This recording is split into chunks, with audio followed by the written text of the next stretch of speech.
अध्यक्ष ठराव घ्या. विद्यमान जर इकडे येणार असेल तर घ्यायचा नाही, तो आपण ठराव घ्या. आत्ताच अध्यक्षांनी जी ठराव मांडलेले आहेत त्या तिन्ही ठरावांना मान्यता देतो.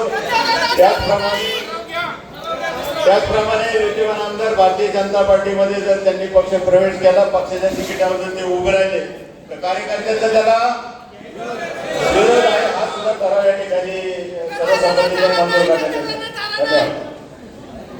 या ठिकाणी तो अभी नहीं तो म्हणून हे लक्षात ठेवा. हीच वेळ आहे महाराष्ट्रामध्ये मावळच्या जनतेच्या आशीर्वादावर आपल्याला येणाऱ्या काळातली एक दिशा ठरवायची आहे. पण सांगलीच्या जनतेने महाराष्ट्रातल्या सर्वांचे डोळे उघडलेले आहेत. जर एखादा निर्णय त्या ठिकाणी जर त्या ठिकाणच्या कार्यकर्त्यांच्या विरोधात घेतला गेला तर काय होऊ शकतं हे सांगलीकरांनी दाखवलेले आहे.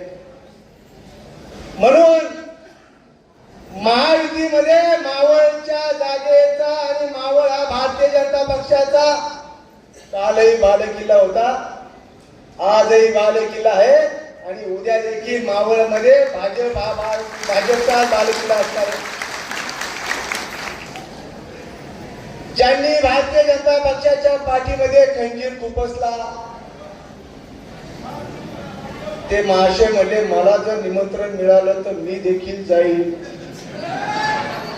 अरे वा, कलाकार किती कला करतो, त्याच्या कलेचं कसं आता उत्तर द्यायचं हे आता भारतीय जनता पक्षाच्या कार्यकर्त्यांनी ठरवलंय. माझं एकच सांगणं आहे, गेल्या घरी सुखी राहा.